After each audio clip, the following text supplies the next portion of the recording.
Puji Tuhan, haleluya. Haleluya. Selamat pagi Bapak Ibu Saudara yang diberkati Tuhan. Kita bersyukur oleh karena kemurahan Tuhan. Kita boleh ada kembali di rumah Tuhan. Saya percaya kita yang hadir pagi hari ini datang karena benar-benar kita rindu untuk menikmati pribadinya Tuhan. Amin. Pagi hari ini mari persiapkan setiap hati kita. Dan kita akan masuk dalam pujian penyembahan kepada Tuhan. Mari bersatu hati, tundukkan kepala dan kita akan berdoa. Segala pujian syukur hanya bagimu Tuhan. Engkau Allah yang begitu baik dalam setiap kehidupan kami Bapa. Kami mau katakan Ebenezer, sampai di sini Tuhan sudah menolong setiap kami Tuhan. Terima kasih Bapak, kami percaya Engkau akan tetap terus menolong kami mulai dari hari ini sampai selama-lamanya. Karena Engkau Allah Immanuel, Engkau Allah yang menyertai setiap kehidupan kami. Di pagi hari ini kami akan memuji membesarkan nama-Mu Tuhan. Biarlah Tuhan sajalah yang dipuji, Tuhan sajalah yang dipermuliakan lewat setiap pujian penyembahan kami. Kami percaya Engkau hadir di tengah-tengah ibadah kami Tuhan. Dan Engkau siap untuk melawat setiap kami. Kami yang datang dengan masalah apapun, beban berat apapun Tuhan. Kami percaya Tuhan kami pulang dengan kemenangan yang daripada Engkau. Kami pulang dengan jawaban, lepas jawaban yang daripada Tuhan. Terima kasih Tuhan Yesus. Terima kasih Roh Kudus dan kami siap untuk memulai ibadah kami ini. Tuhan tolong dari awal pertengahan hingga berakhirnya Tuhan ambil alih semua berjalan dengan baik. Terima kasih Tuhan dalam nama Yesus. Haleluya, haleluya. Amin. Puji Tuhan. Haleluya. Engkau Allah yang besar Tuhan. Engkau Allah yang layak dipuji, Allah yang layak kami sembah. Haleluya. Oh, terima kasih Tuhan. Amin, amin. Yesus Tuhan, Kau layak dipuji, ditinggikan atas seluruh bumi. Ajaib kuasa-Mu ya Allahku, ku kagum hormat padamu Yesus. Yesus Tuhan, Kau layak dipuji, ditinggikan atas seluruh bumi. Heran kasih-Mu di hidupku, Yesus kekuatanku.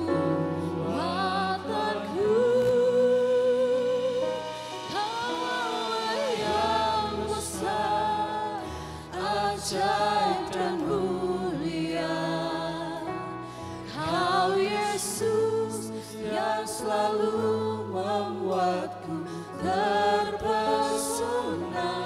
Segala pujian bagi-Mu ya Tuhan. Hanya Kau yang layak ku agungkan. Saya undang kita semua bangkit berdiri. Angkat pujian ini dari awal. Sama-sama katakan, Yesus Tuhan, Kau layak dipuji, ditinggikan atas seluruh bumi. Ajaib kuasa-Mu ya Allahku, ku kagum hormat padamu. Yesus Tuhan, Kau layak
yang selalu membuatku terpesona. Segala pujian bagimu ya Tuhan. Hanya Kau yang layak kulagukan. Dengan lembut katakan, Kau Allah yang besar, ajaib dan mulia. Kau Yesus yang selalu membuatku terpesona. Segala pujian bagimu ya Tuhan. dengan segeramu mari angkat tangan kananmu dan katakan, Kau Allah yang besar. Allah yang besar, ajaib dan mulia. Kau Yesus yang selalu membuatku terpesona. Segala pujian bagimu ya Tuhan. Hanya Kau yang layak kulagukan. Kau Allah yang besar, ajaib dan mulia. Kau Yesus yang selalu membuatku terpesona. Segala pujian bagimu ya Tuhan. Hanya Kau yang layak kulagukan. Kau Allah yang besar, ajaib dan mulia. Kau Yesus yang selalu membuatku terpesona. Segala pujian bagimu ya Tuhan. Hanya Kau yang layak kulagukan. Hanya Kau yang layak kulagukan. Hanya Kau yang layak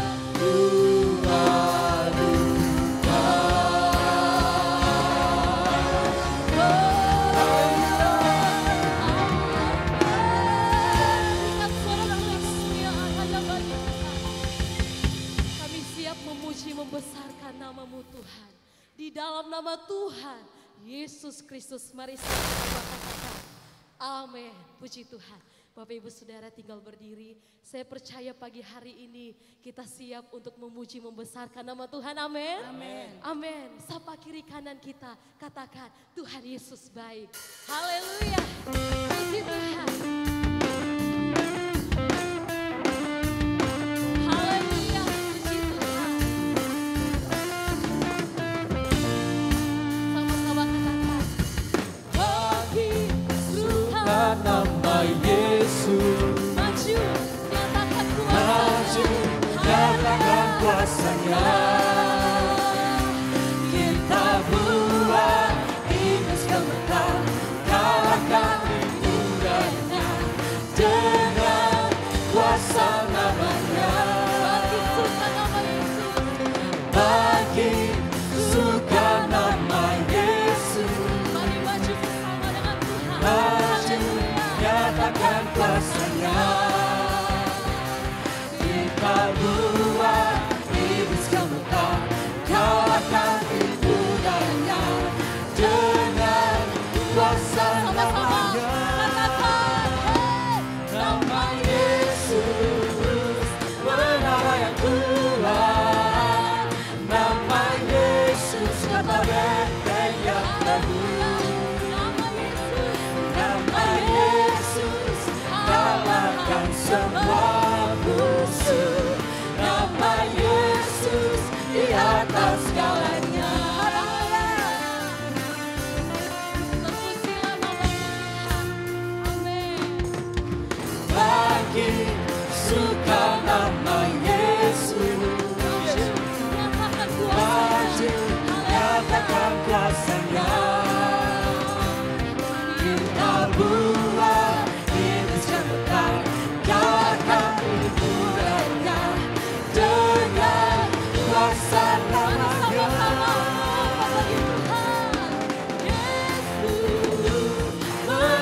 yang kuat, nama Yesus kota benteng yang teguh.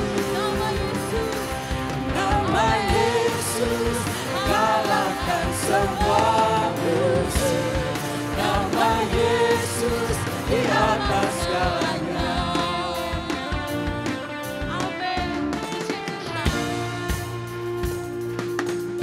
Bangkit, serukan nama Yesus. Katakan Yesus, Yesus. Maju, nyatakan kuasanya. Kita buat iblis gemetar. Kita buat iblis gemetar.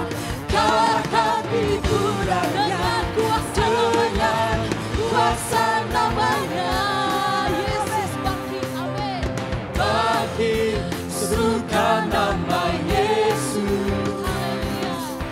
Maju, nyatakan kuasanya. Kita buat iblis gemetar. Kalahkan hiburannya dengan kuasa namanya. Nama Yesus, menara yang kuat. Nama Yesus, kota benteng yang teguh. Nama Yesus. Nama Yesus, Haleluya. kalahkan semua musuh. Nama Yesus di atas segalanya. Mari sama-sama tepuk tangan, katakan. Nama Yesus, menara yang kuat. Nama Yesus. Nama Kota benteng yang Yesus, teguh. kota benteng Haleluya. yang teguh. Nama Yesus. Nama Yesus, kalahkan semua musuh. Nama Yesus di atas segalanya. Nama Yesus. Nama Yesus, menara yang kuat. Nama Yesus, kota benteng yang teguh. Nama Yesus. Nama Yesus, kalahkan semua musuh. Nama Yesus di atas segalanya. Nama Yesus di atas segalanya. Nama Yesus di atas segalanya. Haleluya. Mari berikan sorak-sorai kemuliaan bagi Tuhan. Puji Tuhan. Haleluya, puji Tuhan. Jemaat dipersilahkan duduk kembali. Kita mau tetap dalam hadirat Tuhan. Jemaat Tuhan masih mau muji Tuhan, amin. Haleluya. Mari kita mau menyatakan bahwa hanya Tuhan yang memiliki kuasa di atas segala-galanya. Haleluya.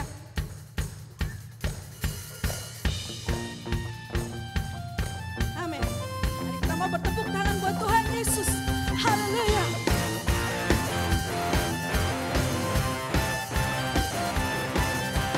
Amin.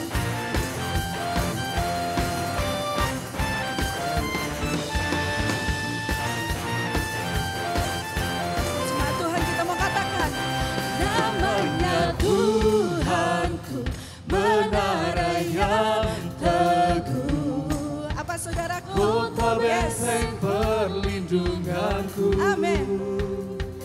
Allah yang perkasa, Dia Bapa yang kekal. Gunung batu keselamatanku. Mari sama-sama katakan. Engkau yang termulia. Mari lebih keras lagi buat Tuhan Yesus. Yes. Termasuk Amin. perkasa selamanya. Engkau yang berkuasa di dalam segala hal. Ada kuasa dalam nama Yesus. Haleluya. Amin.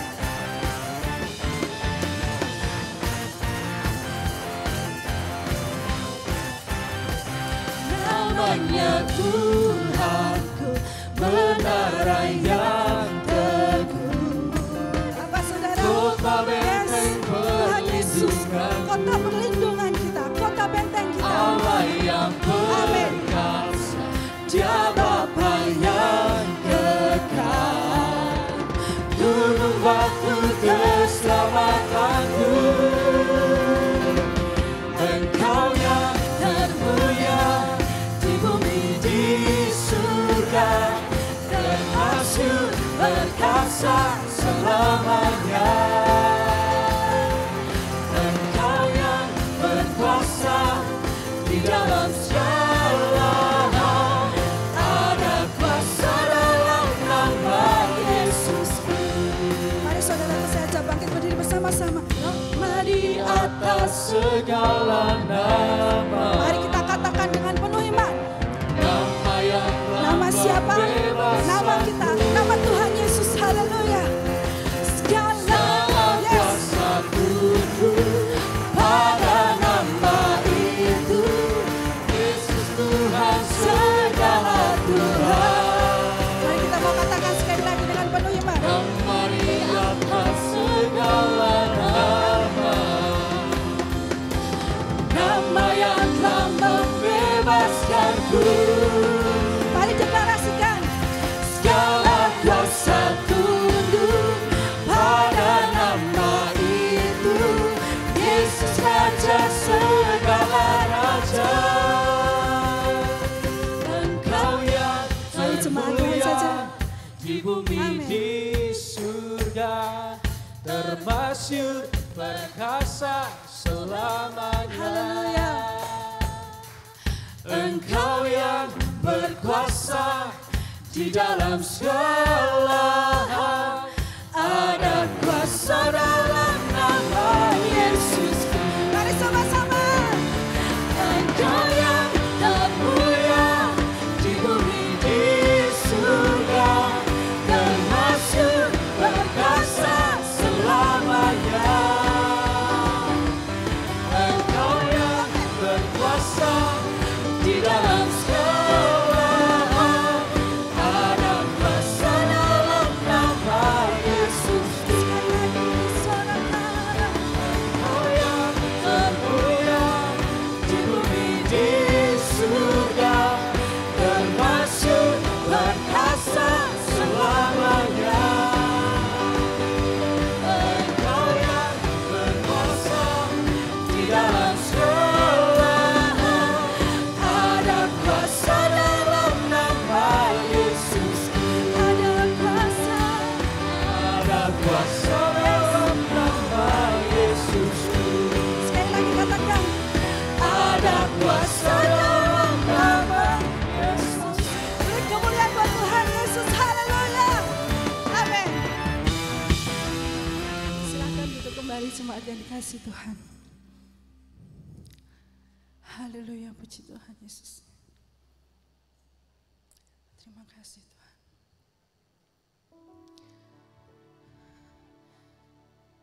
Jemaat yang dikasihi Tuhan, saya mau memberikan sedikit kesaksian saya. Beberapa tahun yang lalu, saat saya pergi ke Israel, saya kembali diingatkan Tuhan untuk membagikan ini dengan jemaat yang dikasihi Tuhan. Waktu itu saya berkunjung di sebuah penjara di mana Tuhan Yesus disiksa. Tuhan Yesus diberi mahkota duri dan dilemparkan dari ketinggian beberapa meter dari atas dan jatuh ke bawah tepat di mana saat itu kita semua sedang berdiri di sana.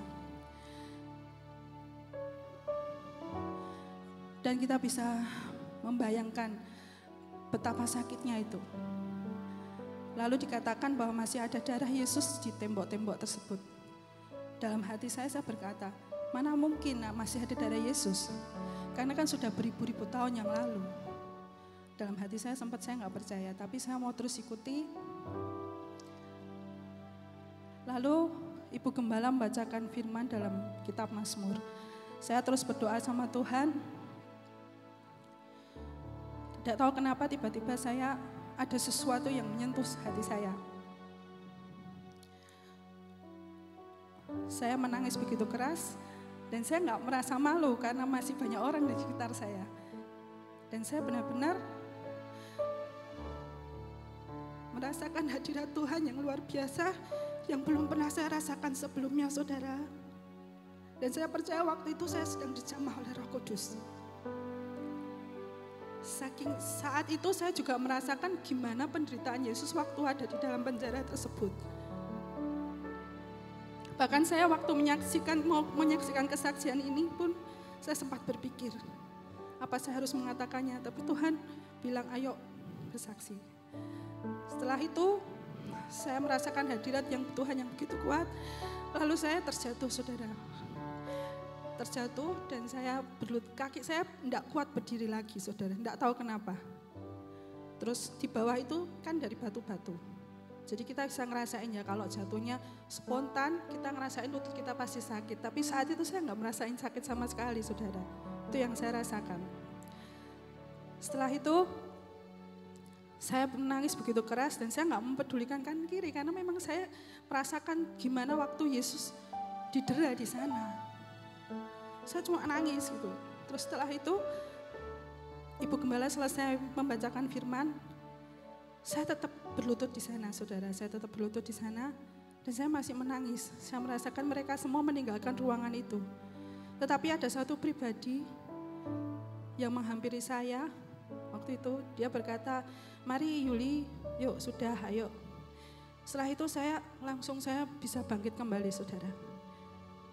Dari sini mungkin saat ini kita merasa sendirian atau merasa ditinggalkan atau apapun yang sedang kita alami, Tuhan ada di sana. Tuhan datang menghampiri kita bukan dengan sebuah penghakiman, tapi Dia datang dengan kasih yang besar. Itu yang saya dapatkan, saudara.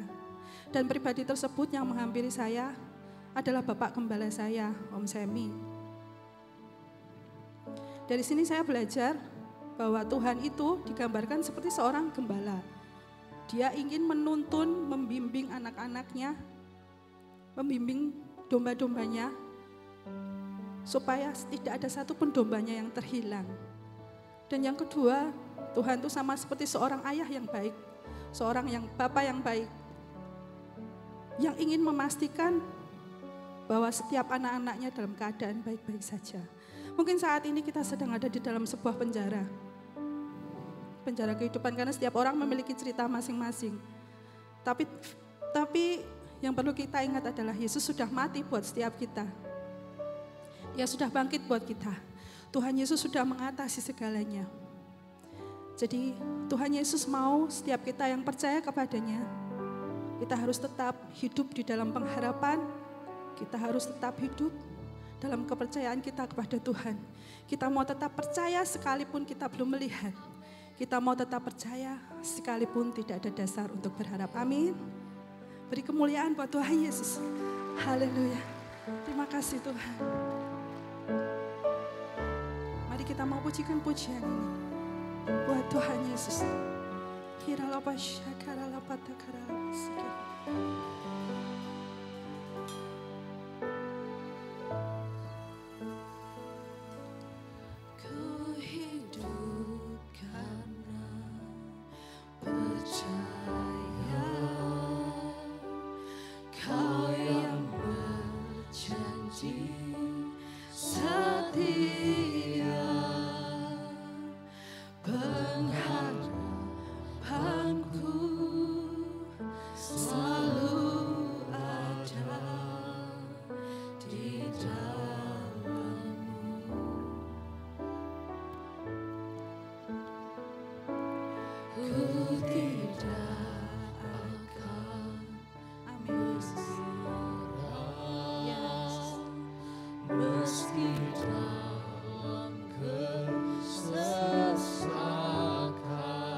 Meski dalam kesesakan,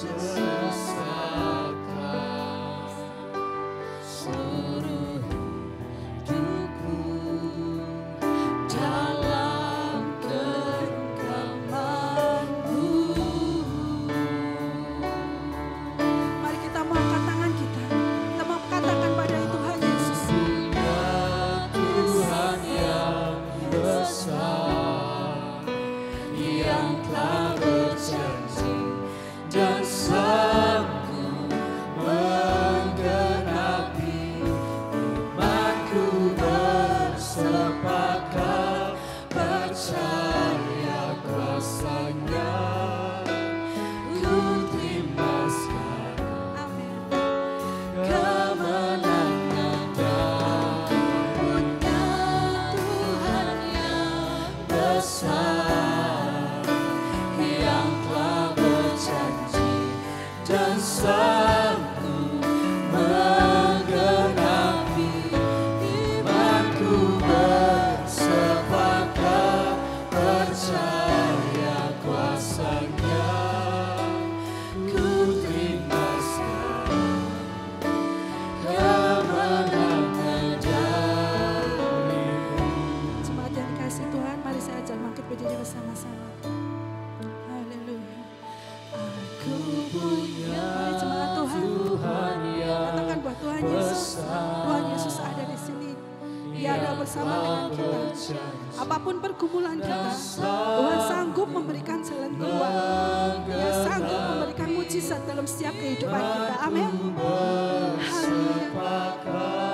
percaya kuasa-Nya. Yesus, kami percaya kuasa-Mu Tuhan. Ku terima Kami akan terima kemenangan dari Yesus Kristus. Haleluya.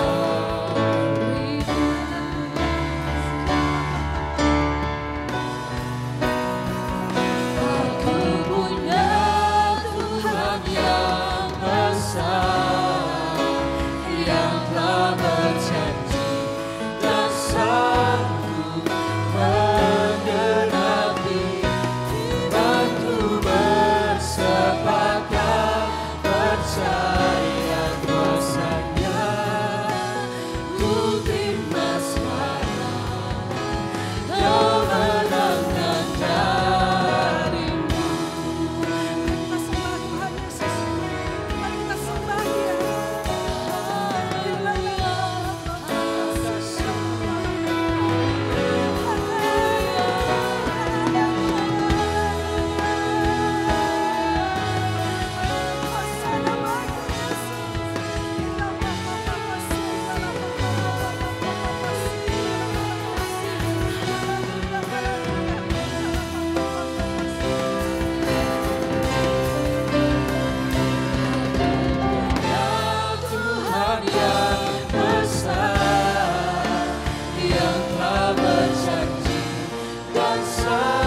Allah yang mengasihi kami, dan Allah yang tidak pernah meninggalkan kami. Tuhan Yesus, pagi hari ini Tuhan, kami semua Tuhan rindu untuk disegarkan dengan firman-Mu. Berikanlah setiap kami tanah hati yang baik untuk ditabur benih firman-Mu Tuhan. Sehingga setiap firman itu boleh bertumbuh dalam setiap kehidupan kami pribadi Tuhan. Restorasi setiap hati kami Tuhan. Karena kami perlu pemulihan yang daripada-Mu Tuhan. Terima kasih Bapa, terima kasih Yesus. Berkati Tuhan, Bapak Gembala yang akan membawakan firman-Mu. Biarlah kuasa otoritas dari Yang Maha Tinggi turun atas hamba-Mu, sehingga setiap firman yang disampaikan boleh menjadi rema dalam kehidupan kami. Terima kasih Bapak, kami serahkan pemberitaan firman-Mu dari awal sampai akhirnya hanya di dalam karya-Mu Roh Kudus. Di dalam nama Tuhan kami Yesus Kristus, kami telah berdoa dan mengucap syukur. Haleluya, amin. Kita percaya Tuhan ada bersama dengan kita pagi hari ini. Segala puji, hormat, kemuliaan hanya bagi Tuhan kita Yesus Kristus. Dia Tuhan segala Tuhan, Dia Raja segala Raja, dan Dia pasti datang kembali menjemput saudara dan saya. Amin. Dia ada bersama dengan kita. Tema khotbah hari ini Minggu 5 Februari 2023. Hidup itu seperti sebuah buku. Hidup itu seperti sebuah buku. Apa maksudnya, saudara? Saudara, kita semua tahu buku. Ada yang tebal, ada yang tipis, ada yang menarik, ada yang tidak, saudara. Jadi hidup seseorang itu seperti sebuah buku. Nah, kalau kita bicara buku, maka cover depannya ini adalah kapan dia dilahirkan. Kapan seseorang dilahirkan, cover depan, saudara. Sedangkan cover belakang ini adalah kapan seseorang meninggal dunia. Semua tidak tahu kapan seseorang itu dilahirkan atau kapan dia harus tinggalkan dunia ini. Semua tidak ada tahu. Semua baru tahu waktu dia dilahirkan dia bertumbuh.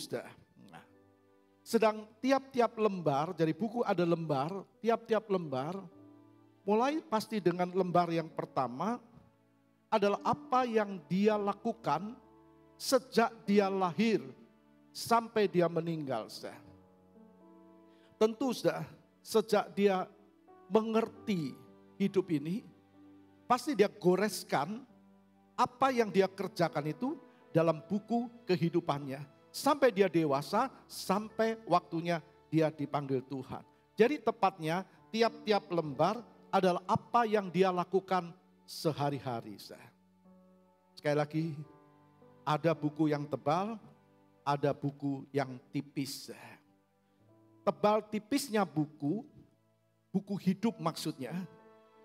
Hidup di dunia ini pasti tergantung sama Tuhan. Jadi maksudnya apakah umurnya panjang atau tidak, yaitu tergantung Tuhan. Sebab otoritas itu ada dalam tangan Tuhan.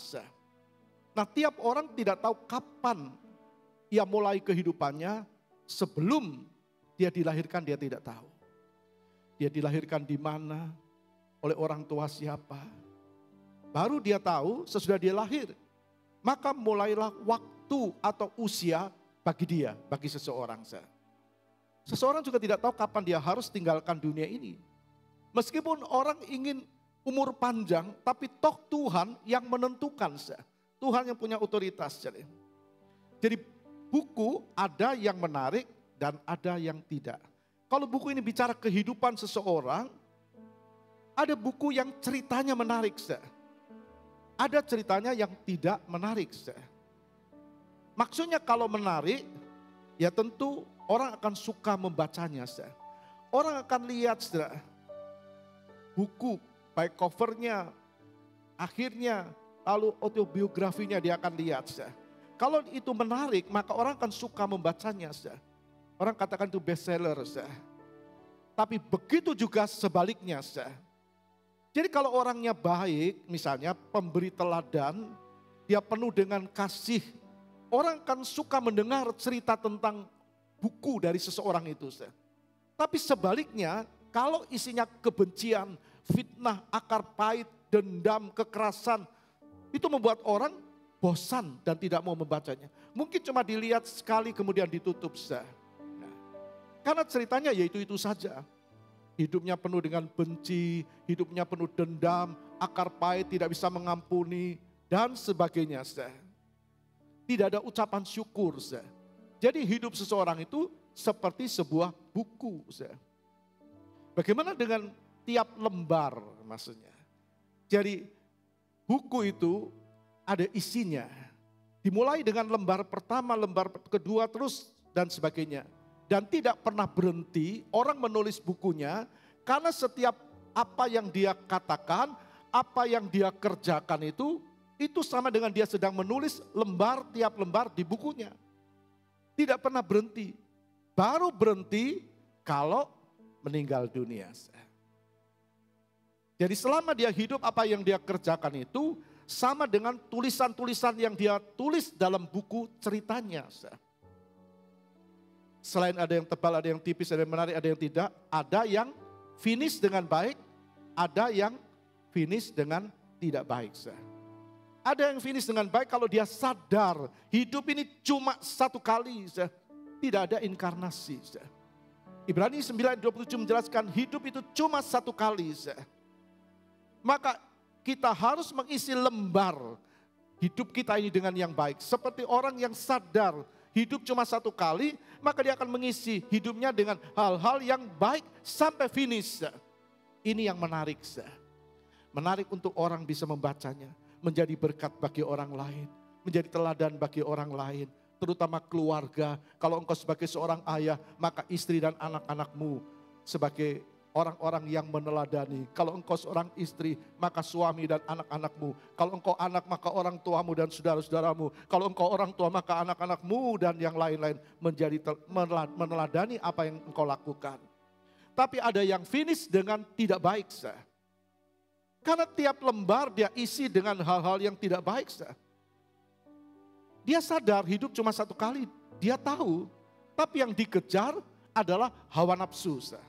Dia puaskan hawa nafsu, dia pikir mumpung masih muda, masih bisa, masih kuat, masih kaya, masih mampu, dan seterusnya. Jadi dia kejar hal-hal yang jasmani, hawa nafsu. Jadi dia goreskan tiap lembar buku hidupnya ini dengan yang tidak baik.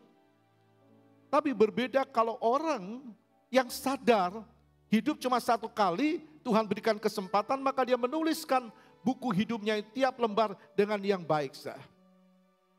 Berarti tergantung yang menulis, bukan? Tergantung setiap orang. Tuhan tidak pernah paksa, Tuhan tunjukkan caranya melalui apa? Firman Tuhan. Ini yang harus ditulis, ini yang harus dilakukan. Dan Tuhan mau kita lakukan itu. Tapi tergantung kita, apakah kita mau melakukan yang baik atau yang tidak. Ada suami yang tidak jadi berkat bagi istri dan anak-anaknya. Ada istri yang tidak jadi berkat bagi suami dan anak-anaknya. Ada anak yang tidak jadi berkat bagi orang tuanya dan ada orang tua yang tidak jadi berkat bagi anak-anaknya. Jadi Tuhan mau kita menulis hal yang baik dalam buku hidup kita ini. Mengakhirinya dengan baik. Paulus berkata, aku telah mengakhiri pertandingan yang baik dan aku mencapai garis finish. Sampai sekarang kita melihat apa yang Paulus tulis dalam hidupnya sesudah dia kenal Kristus menjadi berkat bagi banyak orang. Menjadi berkat juga bagi kita. Amin. Tepuk tangan bagi Tuhan. Mari kita mau camkan. Buku itu bukan terdiri hanya satu lembar. Bukan. Buku itu akan terdiri dari beberapa lembar, bahkan ada yang ratusan lembar. Seburuk, sejelek apapun kalau kita melihat sebuah buku yang orang tulis di lembar kertas hidupnya. Nah, misalnya dia punya buku setebal ini, buku hidupnya. Dia mulai tulis. Dan karena pengaruh dunia, dia tulis yang tidak baik, yang jelek, yang kotor, yang penuh dengan daging dan sebagainya. Tapi dia masih punya kesempatan. Misalnya kalau dia ada di lembar yang ke-10, halaman ke-10, dia tulis yang tidak baik dari 1 sampai 10. Kalau dia belum selesai di dunia ini, dia masih ada lembar ke-11, ke-12 dan seterusnya.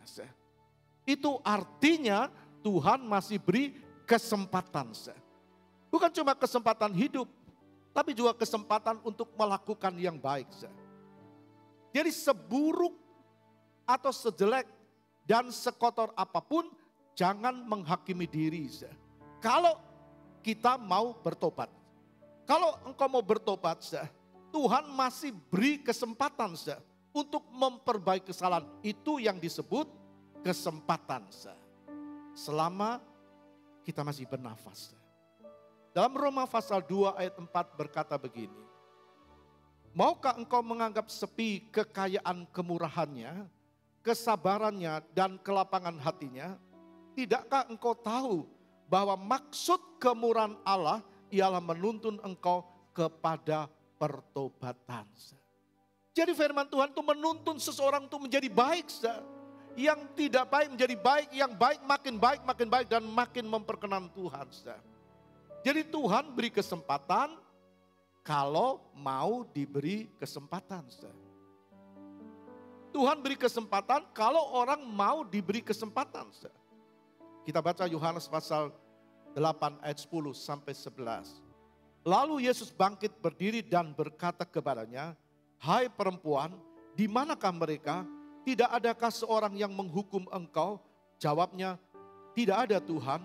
Lalu kata Yesus, "Aku pun tidak menghukum engkau, pergilah dan jangan berbuat dosa lagi mulai dari sekarang." Jangan berbuat dosa lagi mulai dari sekarang. Jadi itu kesempatan yang Tuhan beri. Bukan berarti orang bilang, oh Tuhan itu Maha Pengampun, biar aku berbuat nanti Tuhan ampuni, aku berbuat Tuhan ampuni. Ya kalau masih buku lembar hidupnya. Kalau sudah lembar terakhir, maka dia akan menyesal selama-lamanya di dalam penghukuman api neraka. Kalau tidak bertobat itu pasti dihukum. Roma 2 kita baca ayat 5 sampai 6. Tetapi oleh kekerasan hatimu yang tidak mau bertobat, engkau menimbun murka atas dirimu sendiri pada hari waktu mana murka dan hukuman Allah yang adil akan dinyatakan. Ia akan membalas setiap orang menurut perbuatannya. Jadi jelas dah. Dia akan katakan menurut perbuatannya. Dia akan membalas setiap orang menurut perbuatannya. Jadi orang yang tidak bertobat itu seperti dia sedang menimbun murka Allah. Seperti dia sedang menimbun murka Allah dalam dirinya. Itu artinya tinggal tunggu waktunya Tuhan. Orang tidak bisa menghindar dari Tuhan. Siapa yang mampu, siapa yang bisa. Daud berkata, aku mau lari kemanapun Tuhan ada. Kita mau sembunyi dimanapun Tuhan tahu. Bukan cuma fisik kita yang sembunyi, pikiran kita pun Tuhan tahu dan Tuhan lihat. Karena Allah tidak bisa dipermainkan. Allah akan mengumpulkan orang-orang miliknya yang benar-benar gandum, benar-benar hidup dalam kebenaran firman. Dalam Galatia 6 ayat 7 berkata, jangan sesat. Allah tidak membiarkan dirinya dipermainkan, karena apa yang ditabur orang itu juga akan dituainya. Allah tidak bisa dipermainkan. Apa yang ditabur orang itu juga akan dituainya. Mungkin kita berkata, loh kok dia berbuat jahat, berbuat tidak baik, pemfitnah, dia dendam, tidak bisa mengampuni, kok masih bisa? Kok masih bisa eksis, malah kelihatan diberkati. Pemazmur dalam Mazmur 73 mengatakan mereka seperti di ujung tanduk. Artinya lembarnya hampir habis. Kalau tidak bertobat, lembarnya habis, habislah dia untuk selama-lamanya. Jadi Tuhan mau kita benar-benar menyadari. Nah mari kita melihat Alkitab menyatakan ada 3. Yang pertama, orang yang tidak mau bertobat. Yang pertama, orang yang tidak mau bertobat. Yang kedua, orang yang mau bertobat. Yang pertama, orang yang tidak mau bertobat. Yang kedua, orang yang mau bertobat. Dan yang ketiga, orang yang terus hidup dalam pertobatan. Orang yang terus hidup dalam kebenaran. Nah, yang pertama kita lihat orang-orang yang tidak mau bertobat. Tidak mau mengisi hidupnya dengan hal-hal yang baik. Tepatnya tidak mau berubah sampai lembar akhir. Nah siapa dia? Alkitab menyatakan, kita lihat Nabal. Seorang bernama Nabal ini adalah suku Kaleb. Orang yang cukup mampu, orang yang berada. Dia punya banyak ternak, banyak domba-domba. Dia penduduk Maon, itu tenggara pegunungan Hebron. Nah suatu hari dia sedang menggunting bulu dombanya, mencukur. Dia ada di daerah Karmel. Nah, menurut tradisi waktu itu, orang yang mencukur bulu domba, menggunting bulu domba itu orang yang kaya, orang yang berada, orang yang diberkati. Dan mencukur bulu domba pada waktu itu adalah masa sukacita menyambut datangnya para tamu. Jadi dia akan welcome dengan tamu-tamu yang hadir karena dia diberkati, dia menjamu tamu-tamunya. Nah, dalam kisah ini saya melihat Daud raja itu mengutus beberapa anak buahnya menjumpai Nabal ini. Dengan permintaan supaya Nabal memberikan sesuatu kepada anak buahnya, ganti apa yang Daud lakukan terhadap Nabal. Jadi Daud ini tidak mengganggu ternaknya Nabal. Ternaknya aman. Tapi apa yang diberikan Nabal? Bukan pemberian yang Nabal berikan. Justru caci maki. Dia isi hidupnya dengan caci maki. 1 Samuel 25 ayat 14 dan ayat yang ke-15. Tetapi kepada Abigail istri Nabal telah diberitahukan oleh salah seorang bujangnya, katanya, ketahuilah Daud menyuruh orang dari padang gurun untuk memberi salam kepada Tuhan kita. Tetapi ia memaki-maki mereka. Padahal orang-orang itu sangat baik kepada kami. Mereka tidak mengganggu kami. Dan kami tidak kehilangan apa-apa selama kami lalu lalang di dekat mereka ketika kami ada di ladang. Pekerja-pekerja Nabal, orang upahan Nabal, pegawainya Nabal, mengembalakan kambing domba di dekat Daud dan pengikut-pengikut Daud tidak diganggu. Daud mengisi hidupnya dengan tidak mengganggu orang lain. Kita tahu bisa menjabarkan ada orang yang tidak mau menjelekkan orang lain, tidak mulutnya tidak mau dipakai untuk memfitnah, dikatakan menjelekkan orang lain dan sebagainya. Ada orang-orang yang menyaksikan ini. Pegawai-pegawai Nabal berkata begitu, tapi tidak diberi salam. Bahkan dicaci maki, tidak dihormati. Sudah dilindungi, dijaga ternaknya, tapi dipandang sebelah mata, tidak dihargai. Pernahkah kita juga alami seperti ini? Tidak perlu membalas. Isi terus hidupmu dengan hal-hal yang baik. Ayat 16 kita baca ayat 16. Mereka seperti pagar tembok sekeliling kami. Siang malam selama kami mengembalakan domba-domba di dekat mereka. Bukan cuma tidak diganggu, tapi dipagar temboki. Dipagar artinya apa? Dilindungi dan dijaga dari hal-hal yang tidak baik. Atau serangan-serangan penyamun dan sebagainya. Dilindungi. Sudah dijaga, dilindungi, tapi tidak tahu berterima kasih. Bahkan membalas jahat dengan jahat. Ibarat air susu dibalas air tuba. Pernahkah kita alami seperti itu? Jangan balas. Isi terus hidupmu, hidup kita, hidup semua yang percaya Tuhan dengan hal-hal yang baik. Alkitab menyatakan Nabal ini orang dursila dan bebal. 1 Samuel 25 kita baca, ayat 25a. Janganlah kiranya tuanku mengindahkan Nabal, orang yang dursila itu. Sebab seperti namanya demikianlah ia, Nabal namanya dan bebal orangnya. Nah, kata dursila ini artinya akhlaknya buruk. Sifatnya buruk. Tabiatnya buruk. Apakah Tuhan menciptakan seseorang itu tabiat buruk? Tidak. Semua orang diciptakan baik. Tapi kita melihat orang karena pergaulan dan sebagainya bisa menjadi buruk sifatnya. Ini Nabal. Dan bebal itu artinya sukar dinasihati. Sukar menerima penjelasan. Diberi penjelasan berulang kali tetap dia tidak menyadari. Nah, seharusnya Nabal ini menyadari keberadaannya. Dia sudah diberkati, dia sudah banyak apa yang dia terima dari Tuhan. Tapi dia lakukan isi hidupnya dengan yang tidak baik. Nabal tidak berubah. Sampai lembar terakhir kita baca ayat 36. Bagian A. Sampailah Abigail kepada Nabal dan tampaklah Nabal mengadakan perjamuan di rumahnya. Seperti perjamuan raja-raja, Nabal riang gembira dan mabuk sekali. Jadi bukan bertobat, tapi justru mengumbar, memuaskan daging. Dia mungkin pikir, siapa Daud? Dia bilang, siapa Daud?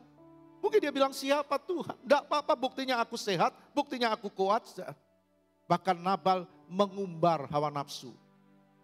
Akhirnya lembar terakhirnya habis. Ayat 38. Dan kira-kira 10 hari sesudah itu Tuhan memukul Nabal sehingga ia mati. Sudah diberi kesempatan tapi mengabaikan kesempatan, menolak diberikan kesempatan. Ia mengisi lembar hidupnya dengan hal yang tidak memperkenan Tuhan. Ini juga menjadi warning bagi kita. Juga perhatian bagi kita. Untuk kita mengintrospeksi diri. Jangan sampai seperti Nabal yang kehilangan untuk lakukan yang baik dan kehilangan keselamatannya. Kita lihat contoh yang kedua, orang kaya yang bodoh. Lukas 16 ayat 19. Ada seorang kaya yang selalu berpakaian jubah ungu dan kain halus. Dan setiap hari ia bersukaria dalam kemewahan. Jadi orang kaya ini berpakaian jubah ungu. Warna ungu adalah warna raja-raja. Dia berpakaian jubah ungu dan kain halus. Setiap hari dia bersukaria dalam kemewahan. Pasti tidak ada rohaninya. Hidupnya tiap hari diisi dengan hal-hal daging.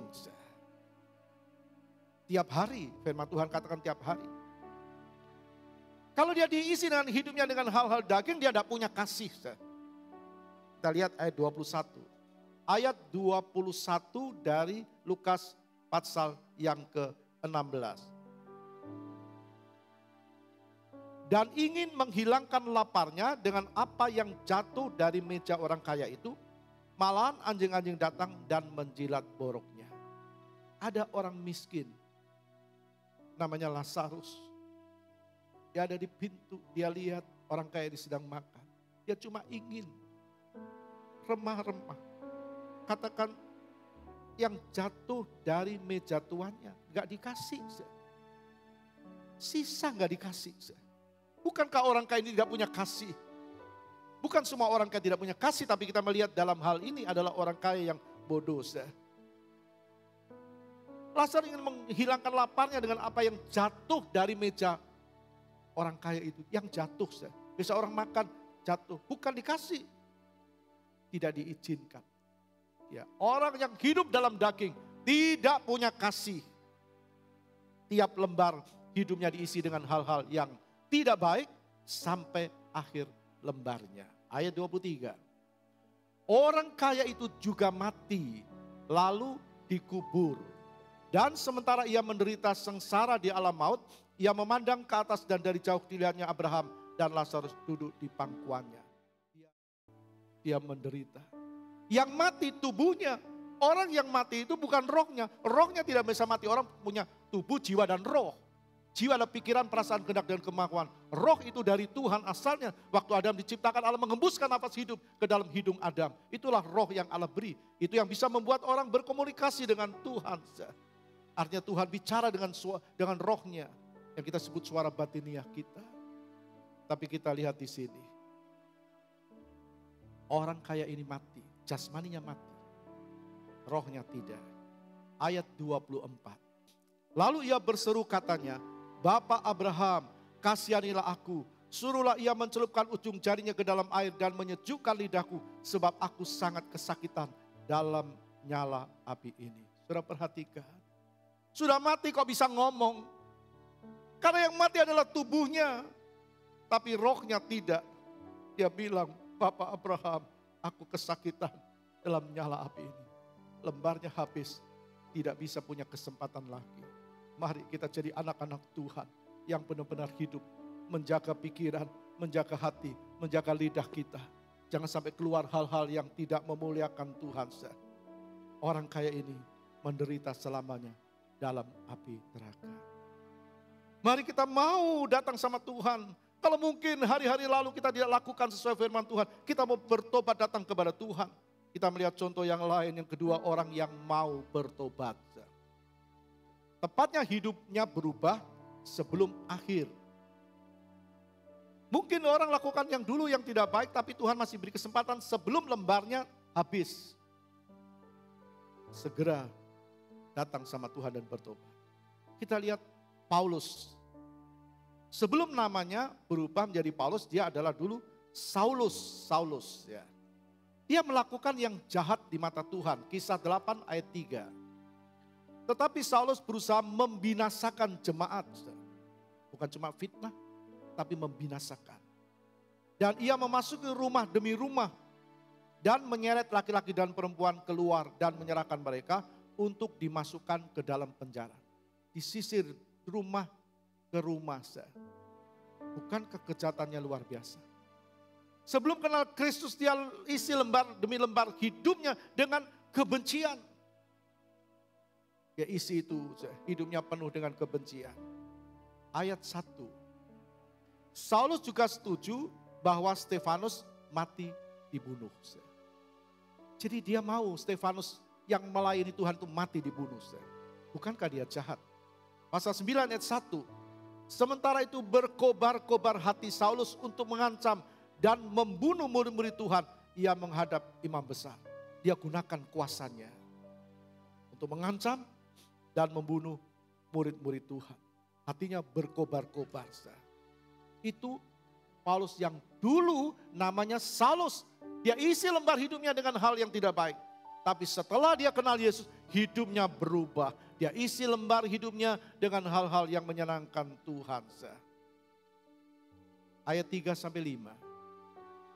Dalam perjalanannya ke Damsyik, ketika ia sudah dekat kota itu, tiba-tiba cahaya memancar dari langit mengelilingi dia.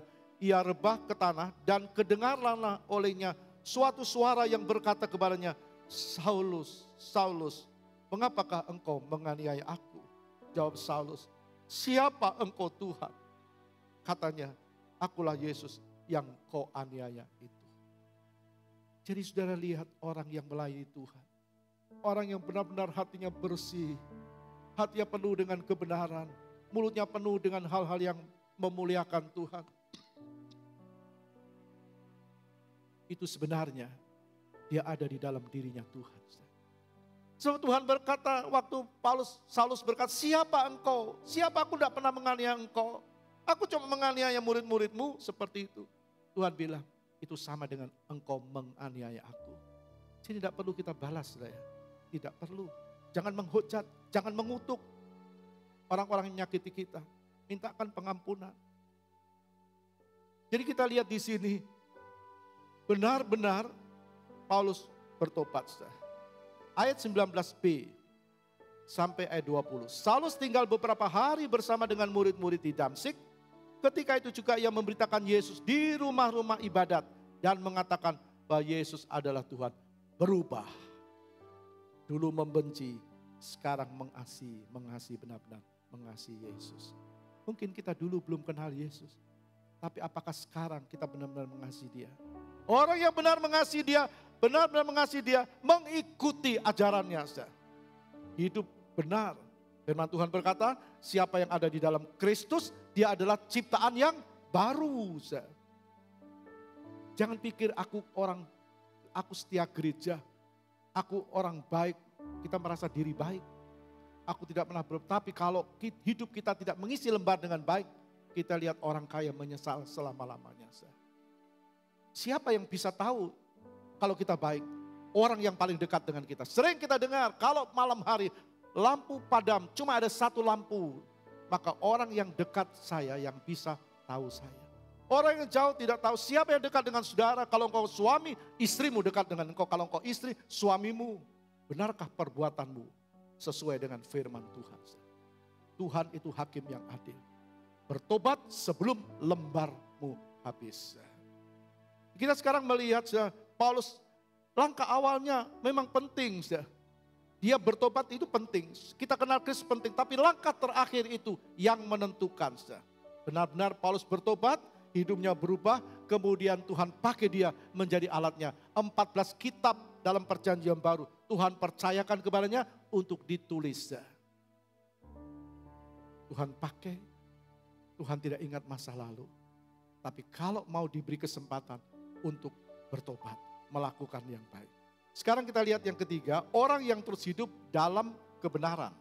Orang yang terus hidup dalam kebenaran. Abraham. Kejadian 12 ayat 1 dan 4a berkata begini.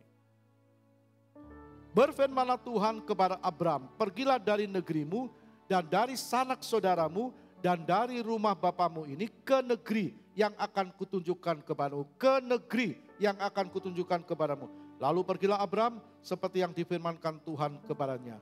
Abram taat panggilan Tuhan. Tuhan panggil kita, Tuhan beri kesempatan kita percaya Kristus. Kita mau, kita terima panggilan Tuhan. Tapi apakah langkah berikutnya menyatakan kita lakukan firman atau tidak? Langkah selanjutnya hidup kita sehari-hari ini. Kita baca ayat 8b. Ia memasang kemahnya dengan Betel di sebelah barat dan Ai di sebelah timur. Lalu ia mendirikan mezbah bagi Tuhan dan memanggil nama Tuhan. Ini menjelaskan. Dia punya hubungan dengan Tuhan. Dia memberikan mezbah. Mezbah itu di mana korban ditaruh. Firman Tuhan berkata, persembahkanlah tubuhmu menjadi korban yang hidup dan benar. Itu adalah ibadahmu yang sejati. Apakah kita cuma persembahkan korban tiap minggu? Atau tiap-tiap hari hidup kita di korban di atas mezbah. Di mana kita memuliakan Tuhan. Kita lihat Abraham hidupnya penuh dengan kasih. Dia punya hubungan dengan Tuhan. Dia tidak mau hidup dalam kebencian. Jadi orang yang bertobat itu akan tampak dari apa yang dia pikirkan, dia katakan, dia lakukan. Kejadian 13 ayat 8 berkata. Maka berkatalah Abram kepada Lot. Janganlah kiranya ada perkelahian antara aku dan engkau. Dan antara para gembalaku dan para gembalamu. Sebab kita ini kerabat. Kita lihat hatinya Abram. Karena dia isi lembar hidupnya dengan hal yang baik. Dia bilang, jangan ada perkelahian antara aku dengan engkau. Abram lebih tua dari Lot. Lot kepunaannya. Tapi Abram berkata, jangan sampai ada perkelahian antara aku dan engkau. Bahkan antara gembalaku dan gembalamu.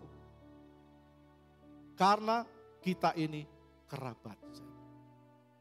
Keluarga itu kerabat. Kita semua ini keluarga, amin. Kita semua ini adalah keluarga. Orang-orang yang seiman, orang saudara-saudara seiman yang percaya kepada Tuhan. Jangan ada fitnah di antara kita. Jangan ada perkataan yang tidak menyenangkan Tuhan. Saudara, kerabat saudara, sama dengan saudara seiman. Jangan ada antara saudara seiman, saling menyakiti dan sebagainya. Ayat 12a mengatakan bahwa Abram menetap di tanah Kanaan. Abram menetap di Kanaan itu dia hidup sesuai dengan firman. Tuhan suruh pergi dari Ur Kasdim keluar lalu dia pergi ke satu negeri yang Tuhan tunjukkan. Dia menetap di mana Tuhan tunjukkan, Kanaan. Jadi kalau Tuhan suruh kita lakukan sesuatu ya kita tepat lakukan sesuatu itu yang sama dengan sesuai dengan cara dan rencana Tuhan. Abram tetap hidup seturut firman sampai akhir hidupnya. Luar biasa. Semua orang mau.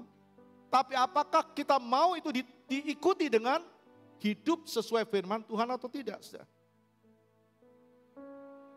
Abraham hidup benar sampai Tuhan panggil dia. Dia isi lembar di lembar hidupnya dengan hal-hal yang sesuai dengan hatinya Tuhan. Kejadian 25 ayat 7-8. Abraham mencapai umur 175 tahun, lalu ia meninggal. Ia mati pada waktu telah putih rambutnya, tua dan suntuk umur, maka ia dikumpulkan kepada kaum leluhurnya. Abraham, orang terus hidup dalam kebenaran. Tapi Tuhan beri kesempatan Paulus bertobat. Jangan seperti Nabal dan orang kaya yang bodoh. Berubahlah selagi masih ada kesempatan. Selagi buku lembar hidup itu belum ditutup oleh Tuhan. Sebelum lembar terakhir, bertobat. Isilah dengan hal-hal yang sesuai dengan hatinya Tuhan. Engkau pasti tidak akan menyesal. Kita pasti tidak akan menyesal untuk selama-lamanya. Kalau kita mau isi hidup kita dengan hal-hal yang baik. Tuhan berkati. Amin. Tepuk tangan bagi Tuhan. Dia ada bersama dengan kita. Hidup ini adalah kesempatan. Mari kita bangkit berdiri. Sementara kita mempersiapkan perjamuan kudus. Hidup ini adalah kesempatan.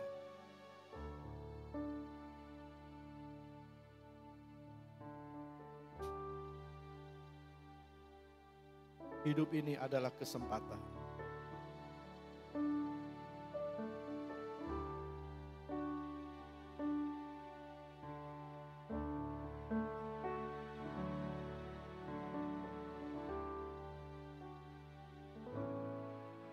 Hidup ini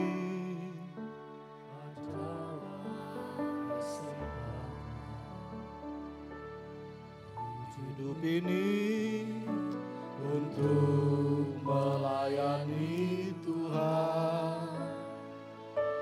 Jangan sia-siakan waktu yang Tuhan beri.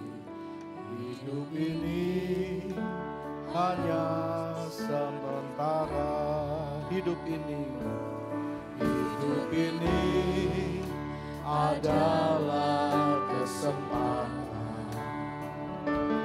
Hidup ini untuk melayani Tuhan.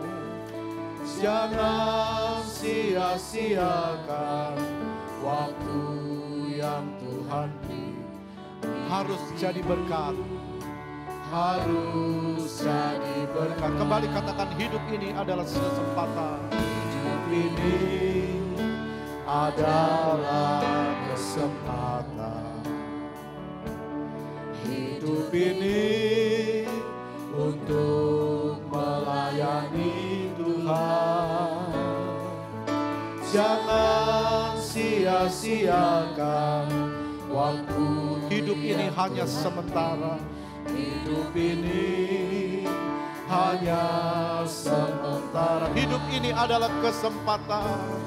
Hidup ini adalah kesempatan. Hidup ini untuk melayani Tuhan. Jangan sia-siakan waktu yang Tuhan. Hidup ini harus jadi berkat. Ini harus jadi berkat. Oh Tuhan, pakailah hidupku. Oh Tuhan, pakailah hidupku. Selagi aku masih kuat. Bila saatnya nanti ku tak berdaya lagi, hidup ini. Angkat roti lebih dari kepala kita, lebih tinggi dari kepala kita. Oh Tuhan, pakailah hidupku. Oh Tuhan, pakailah hidupku. Selagi aku masih kuat. Bila saatnya nanti ku tak berdaya lagi, hidup ini sudah jadi berkat. Tuhan ada di tengah-tengah kita pagi hari ini. Dia tahu hidup kita sepenuhnya. Dia beri kita kesempatan ada di dunia ini karena kemurahan-Nya. Kita ada sebagaimana kita ada, itu karena kemurahan Tuhan. Kita diberkati juga karena kemurahan Tuhan. Kita sehat juga karena kemurahan Tuhan. Mari kita mau isi lembar demi lembar hidup kita dengan hal-hal yang memuliakan Tuhan. Dia ada bersama dengan kita pagi hari ini. Sembah Dia, sembah Dia. Tubuhnya yang Kau angkat tinggi ini. Tubuh yang penuh dengan kasih. Tapi dia rela disalibkan untuk engkau dan aku. Haleluya Tuhan, haleluya. Haleluya Tuhan, haleluya, haleluya. Segala kemuliaan bagimu Tuhan. Engkau lihat anak-anakmu. Mereka yang mengangkat tangan, mengangkat tubuhmu. Yang dipecah-pecahkan bagi kami. Terima kasih Tuhan, terima kasih. Dan ketika mereka sedang makan, Yesus mengambil roti, mengucap berkat, memecah-mecahkannya, lalu memberikannya kepada murid-muridnya dan berkata, ambillah, makanlah, inilah tubuhku. Kita makan tubuh Tuhan dengan iman dalam nama Bapa, Anak, dan Roh Kudus, Tuhan Yesus Kristus. Haleluya.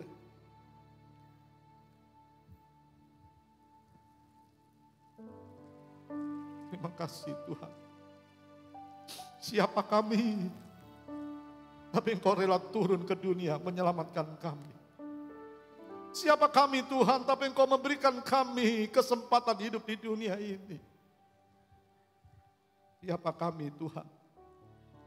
Memberikan kesempatan untuk menjadi yang baik dan berkenan di mata-Mu. Terima kasih Tuhan. Angkat cawan lebih tinggi dari kepala kita. Terima kasih Yesus. Sesudah itu ia mengambil cawan, mengucap syukur, lalu memberikannya kepada mereka dan berkata, minumlah kamu semua dari cawan ini, sebab inilah darahku, darah perjanjian, yang ditumpahkan bagi banyak orang untuk pengampunan dosa. Kita minum darah Tuhan dalam nama Bapa, Anak, dan Roh Kudus, yaitu Tuhan Yesus Kristus. Haleluya. Terima kasih Tuhan, terima kasih Yesus, terima kasih Roh Kudus. Engkau hadir pada saat hari ini. Engkau hadir dalam ibadah kami Tuhan. Engkau berfirman kepada kami. Kami mau terima firman-Mu. Terima kasih buat kesempatan yang Tuhan berikan buat kami. Biarlah kesempatan itu menjadi berkat bagi kami semua. Terpujilah Engkau Tuhan, terpujilah Engkau. Berkati anak-Mu, berkati umat-Mu, berkati jemaat-Mu, berkati milik-Mu. Mereka pulang dengan diberkati Tuhan dan hidup sesuai dengan firman. Terpujilah Tuhan selama-lamanya. Sekarang saudaraku yang dikasih Kristus, kita pulang dengan bawa berkat Allah Bapa, kasih sayang Yesus Kristus, dan persekutuan di dalam Roh Kudus, yaitu di dalam nama Tuhan Yesus Kristus. Hari ini sampai Maranatha, Tuhan Yesus datang yang kedua kali. Semua yang percaya katakan amin. Tuhan berkati.